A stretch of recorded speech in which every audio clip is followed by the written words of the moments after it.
Hey, everybody, welcome in. I'm John Granado. That's Lance Zerline. You can hear us mornings on ESPN 97.5 and 92.5. Hit subscribe so you get all of our content here. This is a new channel. It's the Texans, Sports Map Texans. So hit subscribe now so you get all of our content here at Sports Map Texans.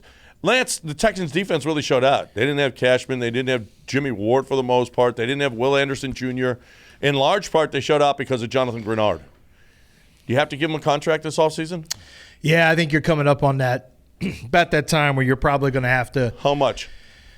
Oh, I don't know. I need to look at the market value, but I think double-digit sacks. You're going to have to pay him close to market value because right now he's a better pass rusher than Will Anderson. I don't know that he's better against the run. Will Anderson's really good against the run. Well, Will no, Anderson's the PFF says he is. He's one of the best, if not the best, in the league against the run. Yeah. Okay. Well, I mean, you're going to pay him. You're going to pay him market value or you're going to let him walk. I don't see his agent. I mean, he was not a first-round pick, so they're going to be looking for market value on his second contract. So I think you do it. Why not give DeMeco Ryans some continuity? You've got now does it come down to a choice between a future Nico Collins contract or a future Jonathan Grenard contract? If you really want to be honest about it, I think it's easier to find wide receivers than it is to find rushers sometimes, and especially polished rushers, which Grenard has some of that. So, Jonathan Grenard has earned his sacks this year. It's not been a lot of unblocked sacks or, things where plays extend and he finally gets to a sack. Jonathan Grenard's beating tackles this year. So, yeah, I think you do look at him, especially while you've got – what's the benefit of having a quarterback on a rookie contract if you don't take advantage of it from some of the other contracts you can now use? Yeah. You know what I could use? I could use a cold, clean, crisp, refreshing Coors Light. That's for sure. Right now. Okay, the holiday season is here. Make sure you've got your refrigerator stacked all season. And it doesn't have to be the holiday season for you to have Coors Light in the fridge. Keep it on hand in case your boys come over or in case anybody, whoever comes over, they're going to want a cold, clean, crisp, refreshing Coors Light. You want that. You want that. You need that in your life. So while you're at home, make sure you got that. And when you go out, of course, order cold, clean, crisp, refreshing Coors Light. Hey, Derek Stingley looks pretty good. Steven Nelson has played pretty well. Yeah. You've got your corners set, but this is the last year that he's Steven Nelson's deal. What do the Texans need to do in the offseason to anchor themselves as a top 10 defense?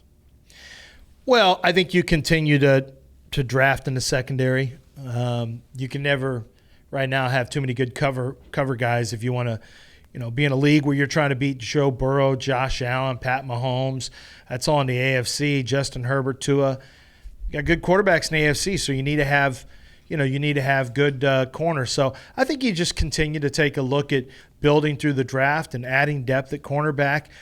Jimmy Ward has been injured several times this year, so I think you're probably going to have to look – and he's a little bit older, so you're probably going to have to look at that safety position as well, potentially, for somebody who may be a starter sooner rather than later. Yeah, I think you need Rankins to stick around. A really good nice I think you need a good nickel linebacker, too, who can cover. Well, Cashman come back. You need to have him come back. But having somebody that's a good cover linebacker, I think is a big deal for the Texans based on what we've seen. And we've seen that with Cashman.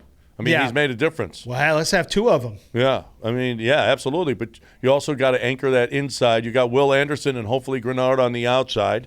I think you're pretty good at corner. You got Jimmy Ward. You got Petrie. I think you've got a chance to be a top 10 defense right now. You got to be better against – they've been spectacular against the run, just spectacular, 6th in the league against the run.